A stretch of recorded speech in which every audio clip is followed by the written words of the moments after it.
যদি আমাদের কষ্ট পেতে হয়, এই কষ্ট বিদ্রোহের আগুন হয়ে চলে উঠবে ইনশাআল্লাহ। প্রিয় বন্ধুগণ, আমি আরো একটি কথা বলতে চাই। ছাত্রদের প্রতিনিধি নেওয়া হয়েছে উপদেষ্টা পরিষদে, এই জন্য উপদেষ্টা পরিষদকে আমরা ধন্যবাদ জানাই।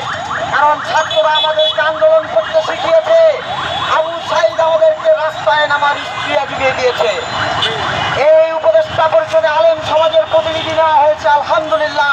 আমরা এই জন্য আল্লাহর কাছে শুকরিয়া আদায় করি।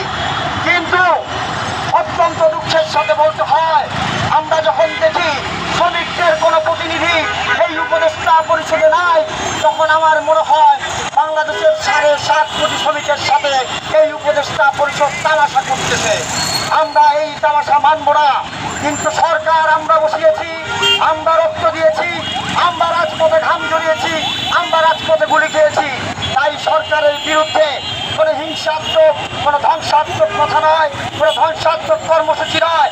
আমরা শান্তিপূর্ণভাবে সরকারের কাছে আজকে এই ঐতিহাসিক রাজু ভাস্কর্যের পাদদেশ থেকে স্পষ্ট মেসেজ দিতে চাই, মুজিববাদের ঠাঁই বাংলার মাটিতে হবে না, মুজিববাদের ঠাঁই বাংলাদেশে হবে না। এবং আওয়ামী দোসরদেরকে যদি আবারও কেউ কোনোভাবে যদি তাদেরকে পুনর্বাসনের চেষ্টা করে, সেই উপদেষ্টা না অপচেষ্টা আমরা কিন্তু সেইটা দেখবো না, আমরা সেইটা দেখবো না, আমরা মানব না। আমরা দুর্বার আন্দোলন করে তুলবো ইনশাআল্লাহ। ধন্যবাদ সবাইকে। বক্তব্য মাঝে যদি ভুল ত্রুটি থাকে দয়া করে ক্ষমা সুন্দর দৃষ্টিতে